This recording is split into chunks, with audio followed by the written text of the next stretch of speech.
বন্ধুরা, আজ আমি খুব পাতলা পাতলা রুটি করার কৌশলটা দেখাবো। প্রথমে আমি আটাটা যেরকম নর্মাল আমরা জল দিয়ে, ঠান্ডা জল দিয়ে এবং নুন দিয়ে মেখে নেই, সেরকম ভালো করে মেখে নিচ্ছি।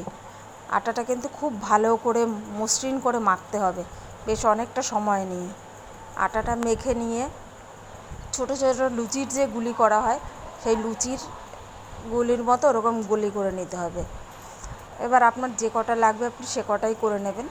তো এরকম ছোট ছোট গুলি করে নিয়ে তারপরে ভালো করে একটু হাতে নিয়ে একটু মসৃণ করে গোল গোল করে রাখবো। গোল গোল করে তারপরে হালকা একটু ময়দা দিয়ে রুটিগুলো ঠিক লুচির আকারে, লুচির যেই আমরা ছোট ছোট আকারে করি সেরকম লুচির আকারেই বেলে নেব। প্রথমে হালকা ময়দা দিয়ে লুচির আকারে বেলে নেব, খুব বেশি কিন্তু ময়দা আমরা দেব না। আটাও ব্যবহার করা যেতে পারে, কোনো অসুবিধা নেই।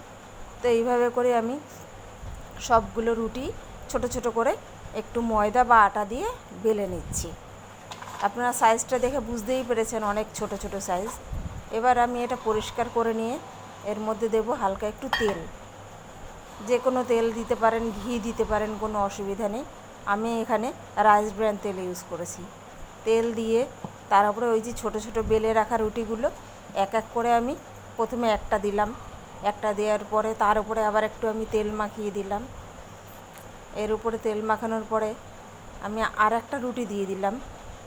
আর একটা রুটি দেওয়ার পরে তার উপরেও আমি হালকা করে একটু হাত দিয়ে, যাদের ব্রাশ আছে তারা ব্রাশ দিয়ে মাখাতে পারেন। আমার ব্রাশ আমি ইউজ করে শান্তি পাই না, তো আমি হাত দিয়েই মাখাই। দিয়ে আবার আর একটা রুটি দিলাম আমি। দেখুন রুটিগুলোর একই সাইজ থাকবে প্রায়। এবার একটু ছোট বড় তো হতেই পারে, ওভাবে তো হয় না। এবার আবার একটুখানি হাতে করে তেল নিয়ে তেলটা ভালো করে মাখিয়ে দিলাম। তেলটা যেন একদম সব জায়গায় কভার হয় সেইভাবে মাখাতে হবে।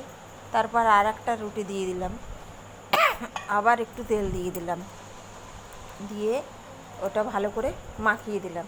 এরকম করে আমি একসঙ্গে 5টা রুটি নিয়েছি। আমরা 1 2 করে দেখুন এখানে 5টা রুটি নিয়েছি। 5টা রুটিতেই এরকমভাবে তেল মাখিয়ে নিয়েছি। তেল মাখিয়ে নিয়ে আমাদের যে রুটি বেলনি আছে, বেলনিতেও হালকা করে আমি একটু তেল মেখে নেব। তেল মেখে নিয়ে এটা আমরা বেলবো মানে বেশ হালকা হাতে এপাশ ঘুরিয়ে ওপাশ ঘুরিয়ে পুরোটা ভালো করে, ঠিক আপনার বেলনি চাকিটা যত বড় আছে আপনি রুটিটা ঠিক তত বড়ই করতে পারেন। আপনার যদি আরও বড় বেলনি চাকি থাকে তাহলে আপনি আরও বড় রুটি করতে পারেন। এটা আপনি যতটা বড় করতে চাইবেন ততটাই বড় হবে আর ঠিক ততটাই পাতলা হবে। ঠিক দোকানের যে আমরা তন্দুরি রুটিগুলো কিনে খাই, ওগুলো যেরকম পাতলা এপাশ থেকে ওপাশ দেখা যায়, এই রুটিগুলো ঠিক সেরকমই হবে, পুরোই পাতলা, একদম এপাশ ওপাশ দেখা যাবে। এবার আমার যেহেতু ক্যামেরা ধরার মতো কেউ নেই, সেই জন্য মোবাইলটা আমি আমার মিক্সার গ্রাইন্ডারের মাঝখানে রেখে এমনভাবে করে রেখেছি যাতে ক্যামেরায় জিনিসগুলো ধরা পড়ে। কারণ আমাকে কেউ করে দেওয়ার মতো নেই, আমারটা আমাকে এভাবে করে নিতে হয়। বরং আমাকে নিয়ে আমার মেয়ে, আমার হাজব্যান্ড হাসাহাসি করে, কি একটা পয়সাও তো আজ অবধি চোখে দেখলাম না বা ঘরে এলো না।